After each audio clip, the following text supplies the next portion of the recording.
This call is now being recorded. Assalamualaikum warahmatullahi wabarakatuh. Perkenalkan, nama saya Latifah Istiqomah. Saya di sini ingin menjelaskan tentang prosedur pembayaran kepada supplier pada PT Triguna Pratama Abadi. Untuk hari ini, saya sedang melaksanakan sidang seminar kerja praktik saya, dibantu oleh dosen pembimbing saya, yaitu Ibu Siva Pramila. Selanjutnya adalah latar belakang dari kerja praktik ini. Kerja praktik ini adalah salah satu mata kuliah wajib pada program studi berupa kegiatan penempatan praktik kerja mahasiswa untuk diberi wawasan mengenai penerapan pengetahuan pada dunia atau usaha kerja. Dan mahasiswa dituntut untuk mengembangkan diri, mengembangkan inovasi, keilmuan berbasis teknologi, dan kontribusi dalam membantu pemecahan masalah di perusahaan atau instansi. Dan saya sebagai mahasiswa Fakultas Ekonomi dan Bisnis Program Studi Manajemen Universitas Buana Perjuangan Karawang pada tahun 2021 memilih PT Triguna Pratama Abadi sebagai tempat kerja praktik saya, di mana PT Triguna ini adalah salah satu industri pengolahan limbah B3 bahan beracun dan berbahaya yang ada di Kecamatan Kelari, Kabupaten Karawang, dan bertugas dalam pengadaan barang atau Departemen Purchasing yang melaksanakan pengadaan dan pembelian barang atau jasa dalam lingkup operasional perusahaan. Adapun ilmu yang dapat diketahui dalam kerja praktik ini yaitu mengetahui alur proses bekerja sesuai ISO dan SOP yang berlaku di perusahaan, dan juga memenuhi kewajiban perusahaan untuk dapat membayarkan jasa atau barang yang sudah diperoleh dari supplier. Selanjutnya adalah gambaran umum perusahaan.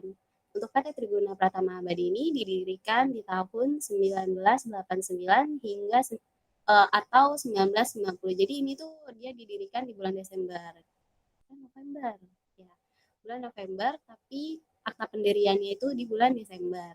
Nah, perusahaan ini berlokasi di Kabupaten Karawang, guys. Di Kabupaten Karawang, Provinsi Jawa Barat, yang bergerak dalam bidang industri jasa pengangkutan dan pengelolaan serta pemanfaatan limbah bahan beracun berbahaya, limbah B3, yang telah mempunyai izin dari Kementerian Negara Lingkungan Hidup atau KLH, maupun izin dari instansi lainnya. Dan PT Triguna ini didirikan di 2,7 hektar area, guys. Nah, terus ada visi dan misinya nih.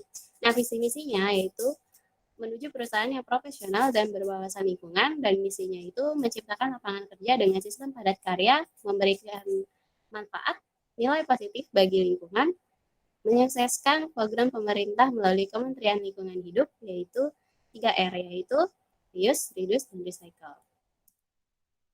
Nah, selanjutnya ada tinjauan pustaka. Untuk tinjauan pustaka ini dari prosedur pembayaran kepada supplier, menurut Zaki Baridwan, prosedur adalah suatu urutan pekerjaan ketika pekerjaan kerja yang biasanya melibatkan beberapa orang dalam satu kegiatan atau lebih.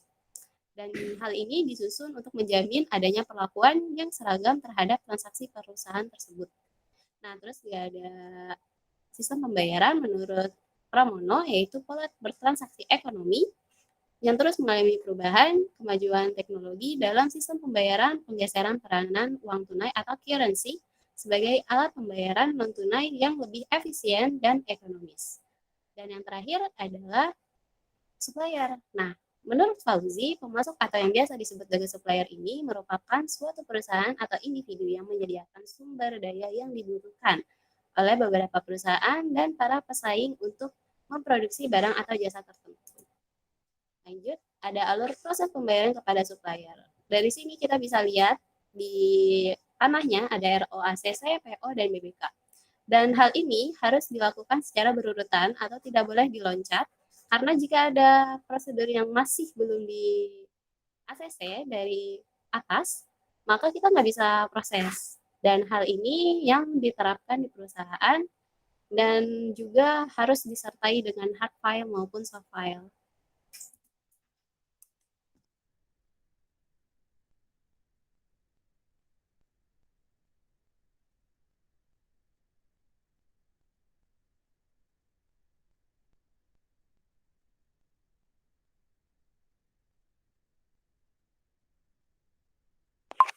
Selanjutnya adalah tujuan dan metode. Nah, untuk tujuan dari kerja praktik ini adalah memahami prosedur pembayaran supplier sesuai standar yang berlaku di perusahaan.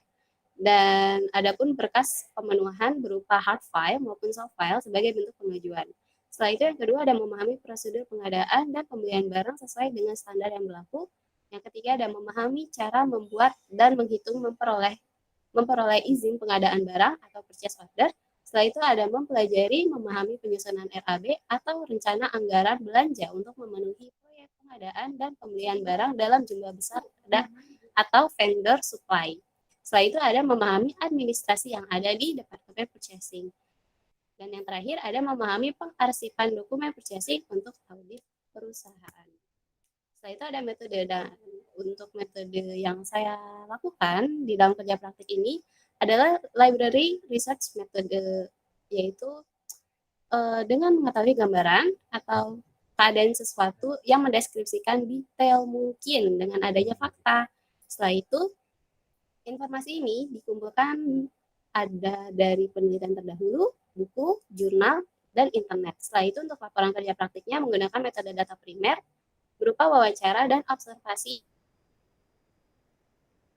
Selanjutnya ada tugas-tugas yang dilakukan. Untuk tugas-tugas yang dilakukan ini ada di SOP-nya, yaitu menerima RO dari user, merekap lengkap item RO setelah di ACC komisaris. Setelah itu ada mencari barang yang akan dipesan secara online atau offline, membuat PO manual atau PO offline, setelah itu memberikan penawaran online ke bagian keuangan. Jika membuat PO online, harus langsung dibuatkan BBK dan pengajuannya ke bagian keuangan. Setelah itu ada membuat BBK manual, pengiriman untuk ACC komisaris BBK online, pembelian secara offline jika ada, dan terakhir yaitu closing ke bagian keuangan. Lanjut untuk uraian pelaksanaan kerja praktik, ada tugas utama yaitu memperoleh request order. Untuk request order ini diisi oleh user atau pemohon pengadaan barang disertai dengan berita acara. Setelah itu ada penambahan surat permohonan pembelian dan mendapatkan penawaran harga yang sebelumnya itu ditandatangani oleh komisaris atau direktur.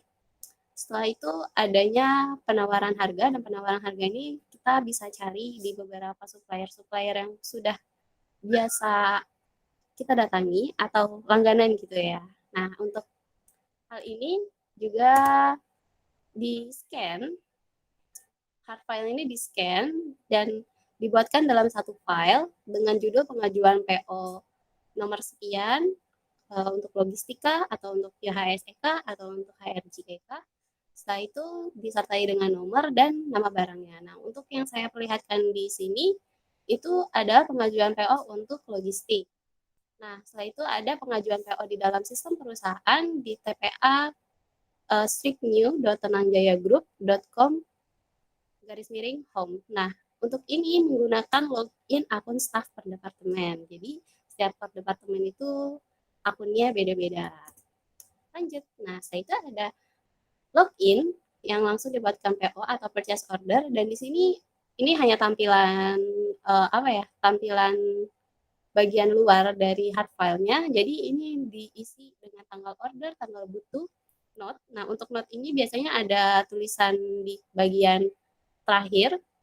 Note-nya ini misalkan untuk perbaikan. Nah, kalau untuk perbaikan nanti ditulis untuk perbaikan kayak gitu. Dan untuk supplier, jika suppliernya masih belum ada namanya,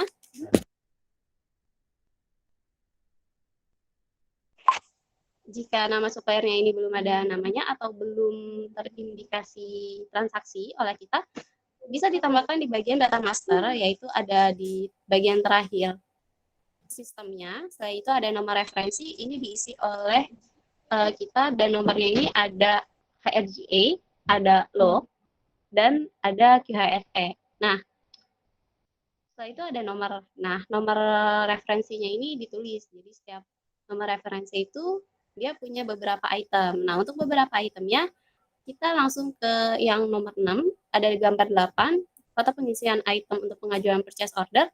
Ini adalah nama barangnya. Jadi kalau yang awalnya itu deskripsi bagian luar, nah untuk deskripsi bagian dalam dengan beberapa itemnya ada di tulisan plus item. Di situ ada tulisannya ya. Itu ada nama barang. Nah, untuk nama barang diisi sesuai item yang dibutuhkan dan didapatkan penawarannya, dan diisi PPN jika ada pemohonan pajak.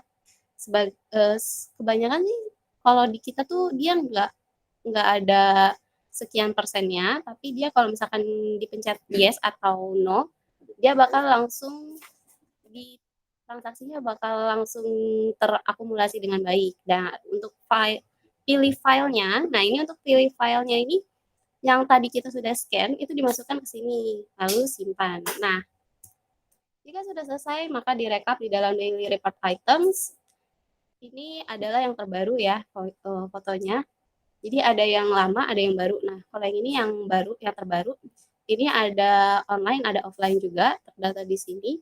Setelah itu ada bagian PO. Nah, untuk bagian PO ini bisa dicetak jika sudah ada validasi dari controller.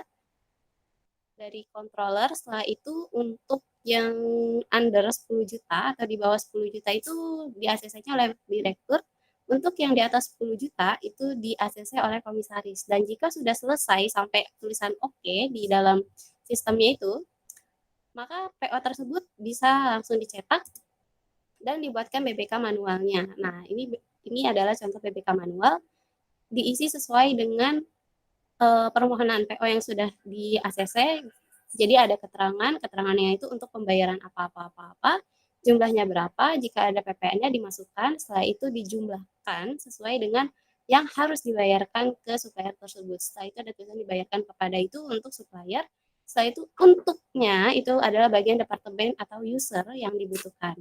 Nah, setelah itu untuk pengisian di bank transfer atau cash itu nanti ada leader yang bakal membantu. Jadi uraian pekerjaan pelaksanaan kerja praktik saya itu selesai sampai di sini. Jadi untuk selanjutnya itu di luar dari job desk saya. Nah, lanjut ada tugas pendukung. Nah, untuk tugas pendukung ini pembuatan nota yaitu dari RO, ACC, Kasbon, PO, BBK, closing. Dan hal ini menjadi bagian alur tugas mendukung di mana jika ada hal atau urgent atau pendadakan atau terjadi perbaikan secara mendadak dalam pengadaan barang atau urgensi, maka hal itu bisa dilaporkan ke bagian admin kantor dan bisa langsung dilaporkan ke bagian pengesahan langsung ke komisaris.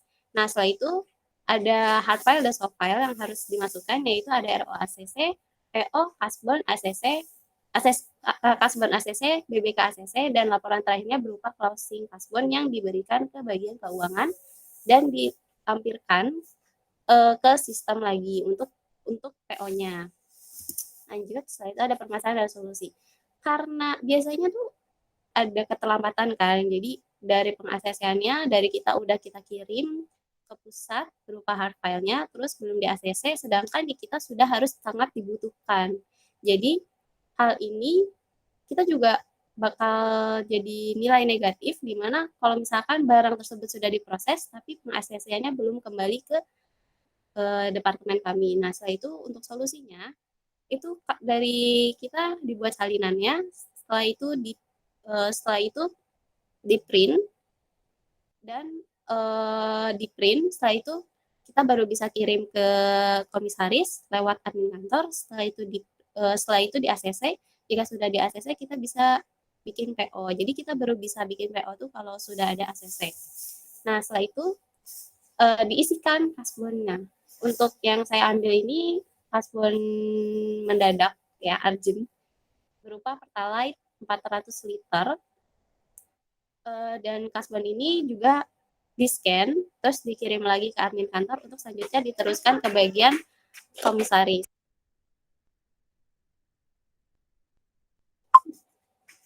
Nah, setelah itu, jika sudah selesai, maka bisa diisikan BBK-nya dengan dengan tambahan nota pembelian Pertalite 400 liter ini. Setelah itu baru ditandatangan oleh komisaris yang hard file-nya itu kita kirim ke pusat, kayak gitu. Nah, untuk kesimpulan dasaran, adanya kerja praktik di PT Triguna ini, saya melakukan kegiatan ini tuh dari bulan Februari, tepatnya pada tanggal 10 Februari hingga 10 Mei. Dan pekerjaannya itu dimulai dari jam 8 pagi hingga jam 4 sore untuk di hari Senin sampai Jumat, dan untuk Sabtu Itu dari jam 8 pagi hingga jam 1 siang. Nah, setelah itu saya tidak hanya mendapatkan ilmu di purchasing saja, tapi saya juga pernah ada di departemen lain untuk membantu hal-hal kecil seperti scan dan lain-lain. Saya itu adanya ilmu yang didapat dari purchasing ini bisa melakukan perencanaan atau PPIC planning dan perencanaan pengadaan barang untuk proyek atau pengadaan rutin akibat adanya kerusakan atau kebutuhan utensil. Untuk kebutuhan utensil sehari-hari itu bisa dibilang yang habis pakainya cepat gitu, kayak mungkin di bagian pantry ya, kayak untuk tamu kayak gitu, aqua gelas kayak gitu. Nah, untuk kebutuhan utensil juga kita melakukan pengadaannya lewat HRGA. Setelah itu ada permasalahan di KP ini, diantaranya keterlambatan pengadaan akibat RO terkendala. Setelah itu juga BBK-nya belum bisa dibayarkan ke supplier akibat komisarisnya belum sempat pengaksesan di tempat. Jadi kita terpaksa harus lewat email dan email. Baik tenaga kerja dan mencoba membantu penyelesaian RAB milik Departemen Sipil. Setelah itu ada proyek pembangunan di area perusahaan dan ikut serta dalam pengupahan. Setelah itu ada kesimpulan pelaksanaan prosedur pembayaran kepada supplier. Jika BBK-nya sudah ditandatangani dan pengadaan barang sudah diselesaikan oleh supplier, maka BBK bisa langsung dicairkan ke Departemen Keuangan. Jadi intinya harus ada notanya terlebih dahulu, baru bisa dicairkan ke bagian Departemen Keuangan. Dan hal itu bisa dipertanyakan pembayarannya itu mau cash atau mau transfer. Dan jika terjadi kendala, maka biasanya kita scan apa yang terjadi. Setelah itu dikirim masuk ke komisaris lewat admin kantor. Dan untuk saran yang pertama yaitu bagi perusahaan PT Triguna Pratama Abadi, yaitu solusinya adalah melakukan pengACC-an rutin di jam-jam kantor ya, dan melakukan tanggung jawab yang diberikan ke bawahannya jika sewaktu-waktu tidak berada di tempat karena sulitnya atau keterlambatan pengACC-an dapat berpengaruh kepada supplier. Setelah itu ada bagi Fakultas Bisnis dan Ilmu Sosial UBP Karawang, yaitu menggunakan laporan kerja praktek magang saya. Semoga bisa bermanfaat dan dapat berguna di kehidupan berikutnya. Berikut adalah foto-foto lampiran saya, ada dengan leader saya dan staff purchasing-nya. Setelah itu ada foto dengan admin plan. Di sini contohnya bersama dengan admin plan kertas saat memfoto kerusakan mesin. Setelah itu ada admin logistik. Untuk admin logistiknya ini ada 2. Setelah itu ada kegiatan berjemur rutin. Setelah itu ada foto kunjungan di produksi Bata Merah, dan di sini saya berfoto dengan HRD dan teman magang saya yang lain. Setelah itu ada kegiatan senam di hari Sabtu. Terus juga ada kegiatan pemusnahan jahe segar impor, di mana saya berkontribusi sebagai dokumentasi. Setelah itu ada kegiatan buka puasa bersama. Sekian dari saya, mohon maaf bila ada salah kata di dalam sidang seminar kerja praktik saya. Assalamualaikum warahmatullahi wabarakatuh.